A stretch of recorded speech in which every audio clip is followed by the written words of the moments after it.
Game of the World Tree, Chapter 5 Resurrection of the Mother Goddess. Oak Guardian, the elven goddess, had ruled over all during the peak of the Silver Civilization 1,000 years ago, back when the elven kingdom still existed. And throughout her reign, the Oak Guardians was her primary enforcers. Its status is equivalent to the archangels of humanity's gods. During the height of the World Tree's power, she commanded an army of 100,000, all comprised of powerful Oak Guardians. Even the weakest Oak Guardian possessed the power of silver rank. Every intelligent being living within the Elven Forest and its affiliated territories would instantly know the meaning behind the reappearance of this once legendary being. A wave of emotion surged within Rock's heart as the orc captain looked upwards at the colossal creature standing before him, incomparable to the size of a dragon.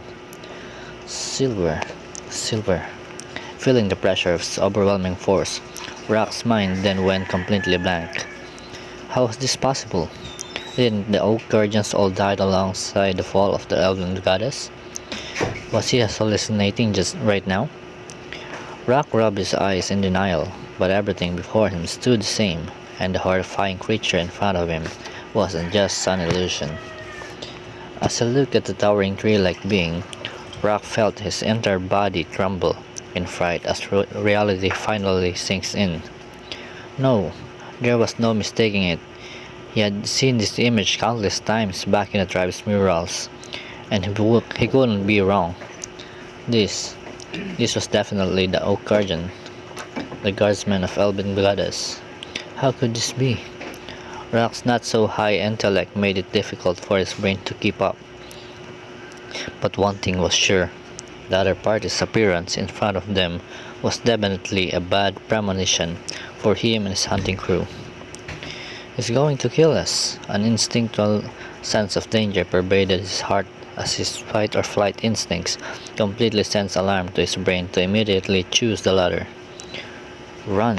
Mumbling to himself, the Orc captain suddenly snapped out of daze before shouting to his fellow mercenaries, "Run for your lives, quickly!"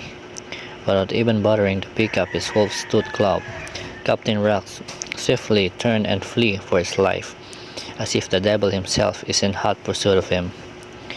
Are you kidding? This Oak Guardian with the power of silver rank weren't his match at all. He would be dead in seconds should he try to fight it.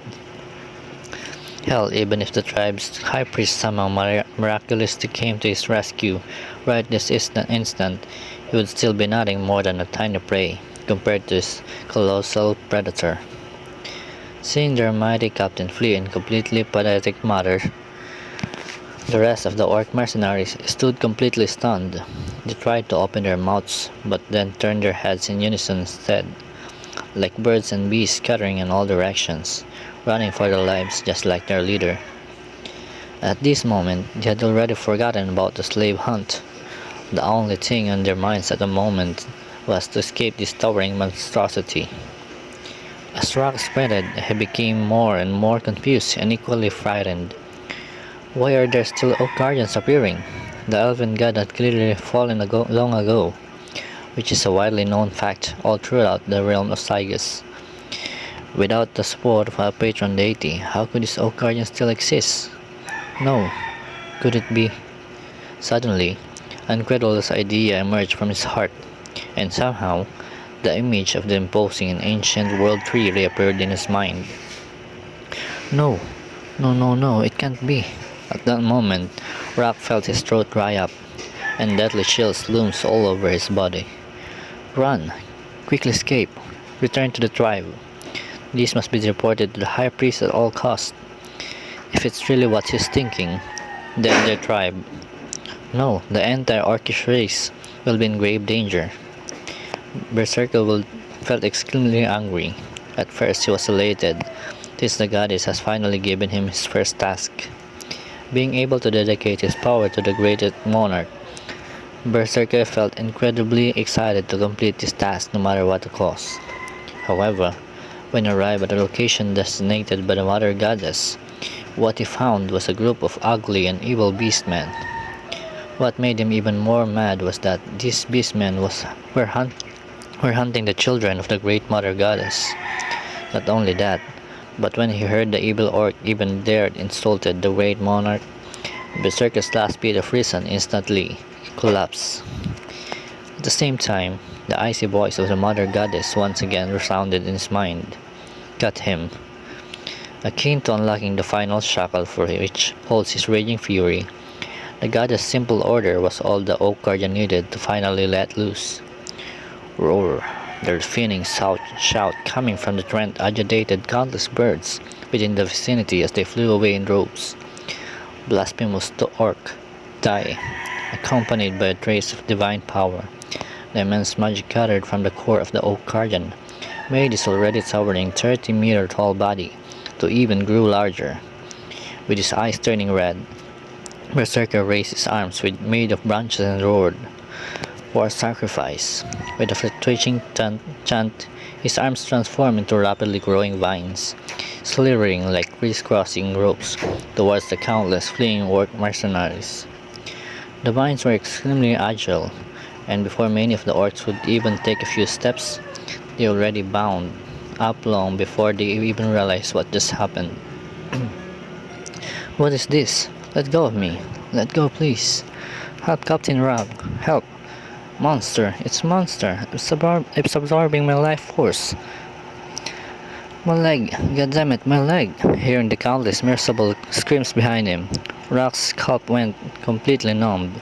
Suddenly, a sense of dread surged up in his heart. Rag's heart skipped a beat, and he instinctively dodged to the side as a thick vine shot through the spot where he had just passed, causing him to shudder in fright.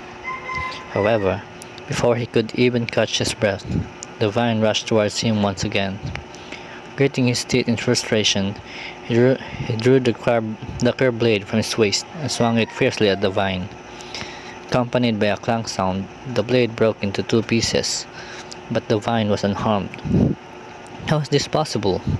In Rock's stunned gaze, the vine leaped up and tied him up, and a terrifying attraction appeared on the vine.